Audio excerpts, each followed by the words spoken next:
So, what is branding? All right? And branding is really about choices. So that begs the question, what are choices? And actually, the bigger question is, what are choices made of? Because the fact is, you are inundated with choices every day. You have an opportunity to choose different things that sell essentially the same product. So what makes you choose one product, one brand over another? And the truth is that your brand is essentially the same thing as people's choices. Brands and choices are the same thing, which is why I call this presentation, Your Brand is Absolutely, Positively More Important Than You've Ever Imagined. No kidding.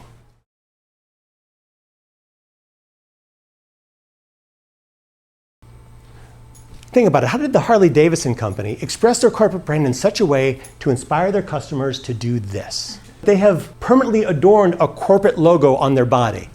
I mean, how is that any different than this?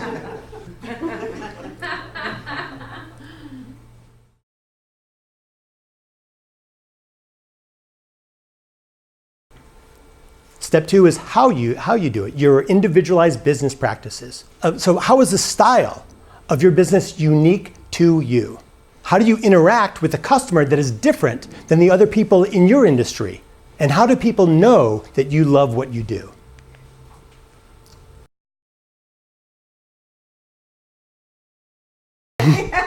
Yeah, but that's why you get the big bucks, right? True, but I do want you to understand that you said it. Right. Okay, so this is what I do. Like I kind of peer into my clients' souls and find the thing that they're really about. And what's really interesting is how few of us really know why we're in business. Like we knew why we got into business, but we've been in business so long that we sort of forget that initial inspiration. I want to help people. I get emotionally attached to people's success. I can do the most good as a lawyer. Like that's what moved this engine along. So there's your branding statement.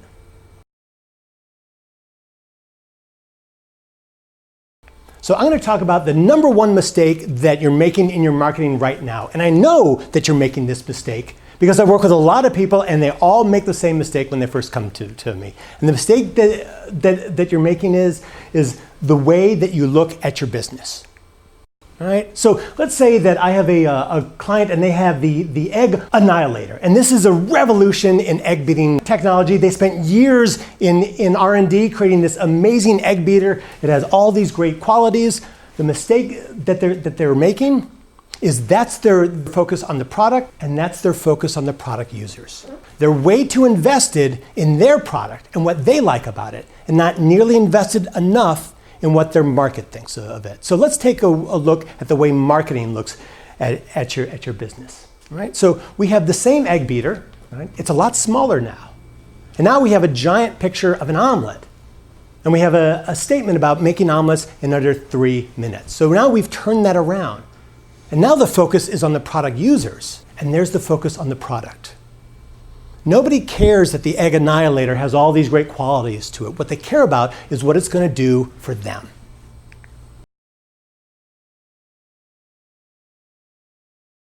In your business, at every interaction that you have with the public, every interaction you are marketing your business. The way that you talk about it, the way that you answer your phones, the way that you dress, that's marketing.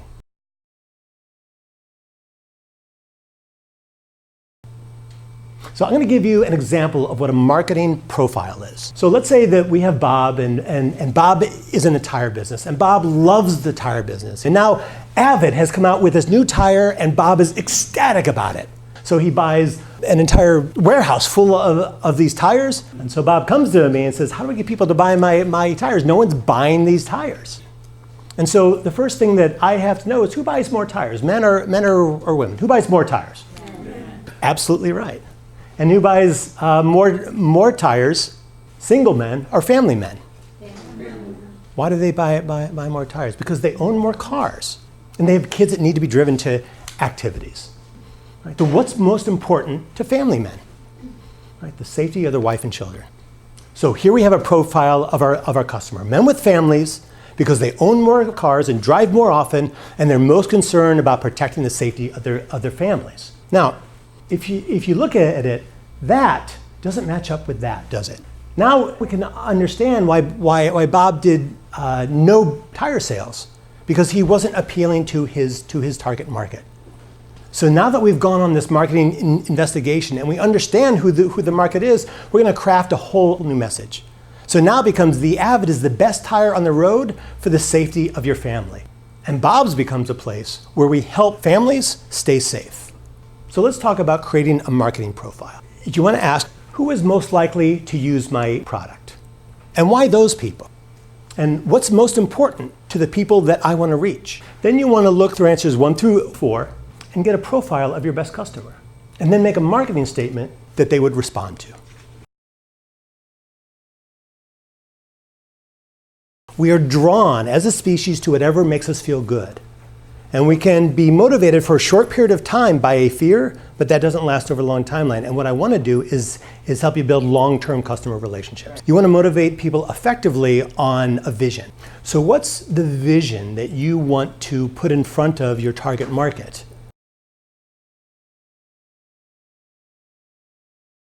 I like Star Trek.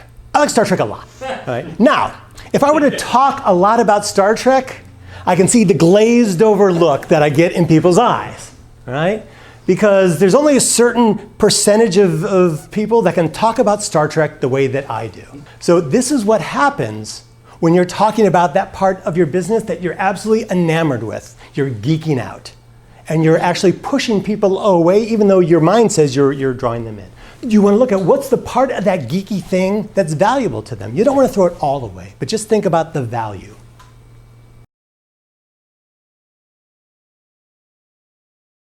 You want to stop thinking of yourself as your value being the thing that you're selling or doing, and the value being the relationships that you build because of who you are. And understanding that you have customers that aren't working with you just because of what you provide them, but working with you because of who you are. So I'm going to ask you that. Why would your customer stick with you even if you went into a different industry?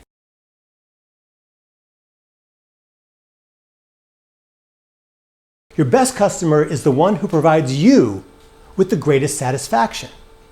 Because look, you work more than you do anything else. And it's important that you have the people in your work life that bring you satisfaction, not a royal pain in the ass. And we've all had those customers. And the reason that you have those customers is your marketing isn't filtering them out. And as a hint, the description of your best customer doesn't start with anyone who. I hear this a lot. I'm a dentist, right? I want anyone who has teeth. Now, this seems to make sense because if I'm a dentist and I say, look, just bring me anybody who has teeth, that's my target audience. How do I go after that audience? How do I narrow that down? How do I reach those people? So the idea of your target market is not to reach as many people as possible, but actually to reach fewer and fewer, to laser focus on just the type of customers that you want to have in your life. So ask yourself, who do I enjoy working with the most? What attracts those people to my business? Why do they choose me over my competition? What do I provide them with that no one else can? And where do those people hang out, both physically and online?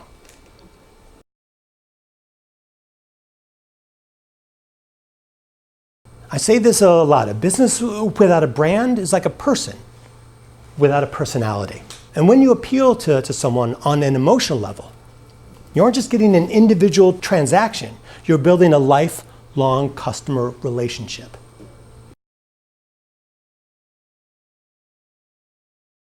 How do you do your business in a way that most life coaches don't? Because I sort of bring myself to it. It's not a one-size-fits-all. I don't create packages. It's developed around them and what's important to them. So I would encourage you to use that in your branding. That what's important to you is to make an impact, not just on individuals, but to be part of a greater good. I got that right? You did, yeah. Good job. Big round of applause. All right.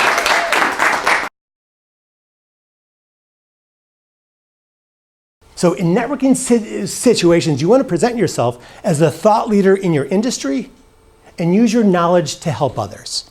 So you want to use phrases like, can I make a suggestion? Or here's what I know about.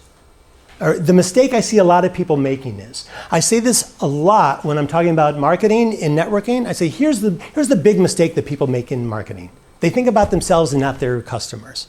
And now I'm opening up a dialogue with helping that person. This is all thought leader language. You want to talk about your business as an expert in your business. So, we're in a networking situation, all right? Hi, I'm Dan. Hi Dan, I'm Rosalind. Nice Rosalind, to meet you. what do you do for a living? I protect the unprotected. What does that mean? Parents who have children with special needs, when they turn 18... Okay, good. Stop. Good. A round of applause, all right?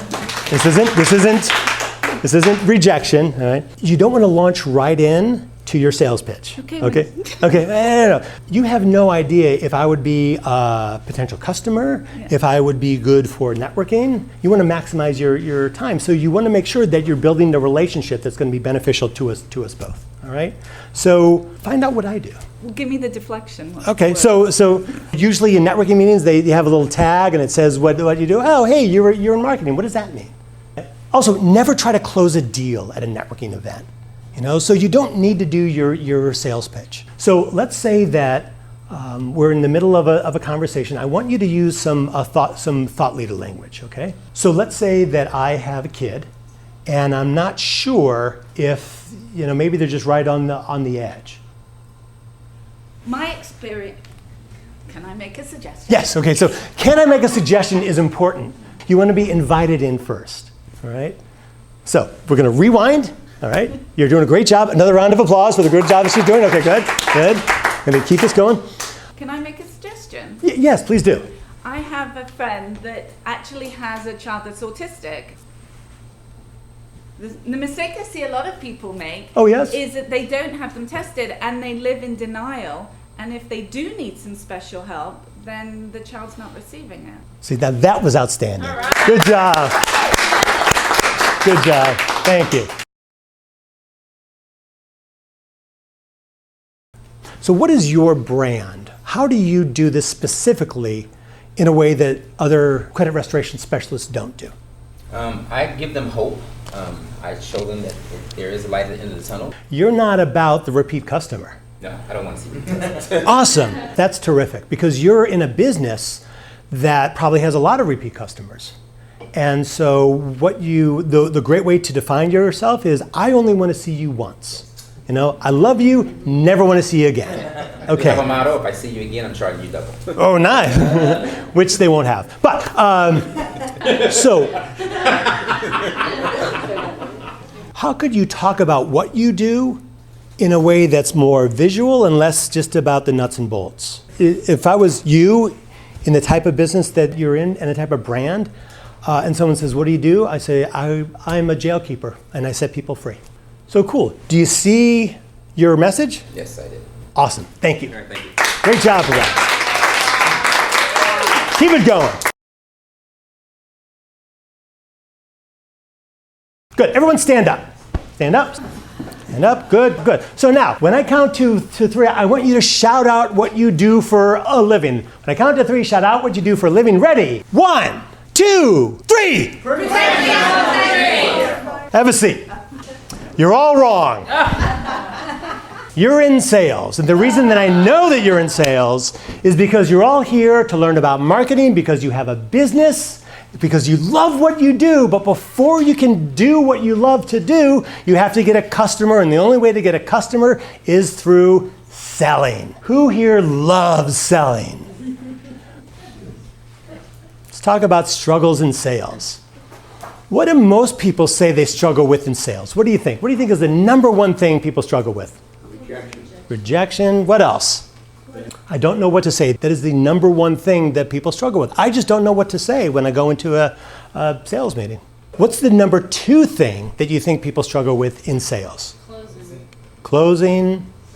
I don't want to be pushy, right? That is the second thing because we've all been in front of salespeople who just push and push and push, right? And as salespeople, we don't want to be that. And what's the third thing that you think people struggle with in sales? Rejection. Nobody likes to feel rejected. So I'm going to give you another way of looking at this. Instead of not knowing what to say, offer suggestions. Instead of worrying about being pushy, be helpful. And instead of worrying about whether or not you're rejected, give them something valuable. You want to remember that you're the authority in what you do. When you're in a sales situation and you're talking to someone, you're the authority, not them. Your potential clients do not have your expertise, and it's your obligation to help and inform them. Don't be so concerned about whether or not people want what you want. Know that you are the authority. So I'm going to give you an entirely different way of looking at the sales process. And this is something that I teach in my sales training seminar. I call it the 4 energies of sales. And the first energy is the executive. This is the hardest working guy in business. The second is the old man. This is the guy who just wants the best for his clients. He's not looking to sell. Third is the dreamer. Guy who has crazy ideas and doesn't hold back. And the fourth one is the trickster, the cheat who can do magic. The thing that people have a hard time with in this kind of sales training is they're saying, okay, so you want me to be one of these people? And the answer is no. I want you to be all 4 of them. So this is a context of drawing out one of these energies during the sales process by reading the room and what's going on. So when you're in the space of the executive, you're bold, you're direct, you're the authority. Like you might even say things like, you know what, here's your problem. Now, the old man is the exact opposite. The old man doesn't try to sell at all. The old man is just about using his experience to help others. At no point does the old man ever try to close a deal. What he does try to do is just be helpful. Next is the dreamer. This is the guy with so many ideas, probably too many ideas, but he never stops coming up with ideas. Oh, know what you should do? Dress up like a turkey. Drop flyers from a hot air balloon. Constant flow of ideas. And finally, the trickster. Now, this is an essential part of the 4 energies, because this is the part that nobody likes to cop to. And everybody gets hung up on the trickster, because the thing that they hear the most is, you want me to trick people into working with me. And that's not what I want. What I want is for you to understand that gaining someone's confidence and being able to follow through is what's most important. Right? So who wants to practice the 4 energies? So how would you start a sales process? I would ask you how you're doing. Dan, how's your life going? Fine. Oh, good. And how are you feeling nowadays? Great. Good. Hey, there's nothing we can do to help you. All right. Didn't work out. Big round of applause. No. Don't. Come on. We're going to get applause throughout this. I want you to recognize that you're in the space of the expert. Yes. Okay? So I'm going to ask you to be a little executive here. And I know that this is out of your comfort zone, Okay. But we wouldn't be having a conversation if everything was great and I was fine, would we? No. Right? So you're going to have to be a little pushy with me. So here's the pushy, all right? Like, really, Dan? Because we wouldn't be having this conversation if there wasn't something up. Tell me what that is. Really? Your life is so good that there's nothing that you would change about it? Well. So, okay, now see what happened, right? All right. So when she stepped in the place of the authority in her business, now I have a reason. All right. So the people that you sell to, they will test you to see what you're made of. Okay, great. So keep going. Okay. And what would you change in your life? I'd like to be able to sleep more. Like I don't get great Okay. sleep. So you're not able to sleep at night? Okay, great. So now I've given you like a big open space, so you can jump into, like I've just opened my heart a little bit to her, what I'm struggling with. Now you want to start giving me some help with that. So what I hear you say is that you don't sleep well at night? That you would like to have a I would like to, restful sleep? yes, right, yeah. Okay, and can I offer a suggestion how you could have a more restful sleep? Good. Yeah, please. Great, good. Time out. Doing great, Okay. doing really good. So there's a term I call giving people 1 potato chip out of the bag. Right? So imagine you give someone 1 potato chip out of the bag, what do they want? More potato chips. So we only want to give them one, right? So you want to give me a piece of advice, but don't give me too much, right? Like, keep me interested. Let me make a suggestion. Yeah. You could Please. have a more restful sleep. All right. Okay, or creative one. Let's think about a homeopathic remedy to help you sleep at night. Okay, great. That'd good. be fantastic. Okay, good. So now we've done this, all right? And I'm like kind of putty in her hands. Now you're going to have to jump back to the executive, Okay. all right? And to help you be more, help you sleep at night, be more restorative and more effective the next day in your business and your life, Oh, that'd be great, yeah. I can actually help you with that. How much is that? Well, we can talk about some packages good, and some good. deals. Time out. So as soon as someone says, how much is that? All right. A lot of people go blank because it's like, oh crap, now we're in the real deal here, right? So instead, you want to divert that question. They're not really saying, how much is this? What they're saying is, I'm scared. So what you want to respond to is, I have a lot of ways I can help you. Okay. I have a lot of ways I can help you. And we can put together a protocol for you. Actually, so say, I have, for people with sleep problems, I have a special package. For people with sleep problems, I have a special package. Trickster, all right? She might not have that. But can you go back to the office and create one? Sure can. Okay, so move back to the executive, all right? Like, wow, okay, so how much is that? Well, Okay, good. Don't let the other person run the sales meeting. It's your sales meeting. Who's the expert here in this, me or you? Right. I'm the authority. Great. So start with this. Here's what we need to do. Okay, here's what we need to do. Let's make an appointment, let's get together, and let's have a discussion, an open dialogue of what your desires and needs are. Okay, let me think about it. Well, let's make an appointment now because your life is worth a good night's sleep, isn't it? Good, yeah. So be a little more executive with that. Okay. So I'm going to say that, and I want you to say, hey, Dan. Okay. All right. Let me think about it. Hey, Dan, isn't your life worth a good night's sleep? Yeah, It is, isn't it? right. All right, so let's So quit screwing around. Let's have a... let's quit screwing. Awesome. Awesome job. Big round of applause. That's tough stuff. It's tough stuff.